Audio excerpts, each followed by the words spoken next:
Okay, so today we're going to uncover a secret code. It's one that's hidden in plain sight right on the spine of every single library book.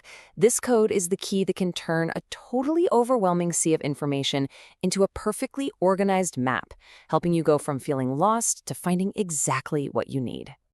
Do you know that feeling, right? You walk into a library and you're just hit by this, well, experts call it a knowledge explosion. I mean, it's an amazing sight. All those shelves, all that potential, but it can also be pretty intimidating. You're facing this incredible flood of information and you just think, where do I even begin? So here's the challenge for our reader today. They don't have a specific book they're looking for. Instead, they're using what's called the subject approach.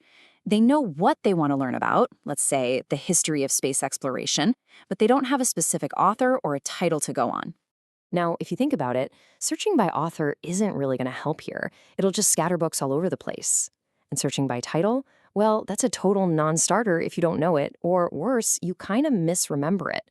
So for our reader, this subject approach, it's really the only way forward. So how in the world does our reader navigate this information flood without an author or a title to hold on to? How do they find that perfect book? Well, thankfully, libraries have a system for this, a kind of hidden map designed for exactly this kind of quest. The secret has a name: library classification. And what's so cool about this is it's not just about putting books in order. The librarian W.C. Berwick Sayers said it's about arranging them in a way that's most useful to the people who read them. The whole system is designed around you, the user, and your journey of discovery. Okay, so a map is great, but it's only useful if you know how to read it, right? So let's look at the actual tool that unlocks this whole system, not just for our reader, but for you too. The key to this entire map is found right there on the spine of every single book, the call number. The best way to think about it is like a book's unique address. It's a code that tells you everything you need to know to find it among literally millions of others. So this call number code is usually made of three simple parts. First, you've got the class number. This basically translates the book's subject, like space exploration, into a special code of numbers and letters. Then there's the book number, which pinpoints the individual book, usually with the author's name. And finally, the collection number tells you which section to go to, like reference or the main reading room. It's a super precise address for any book. So, armed with this code, our reader heads into the stacks feeling way more confident. They scan the shelves, they're matching the number, and then they find it, the right section. But the real discovery, the absolute magic of this whole system, is what's waiting for them right there on that shelf. And this is the real payoff.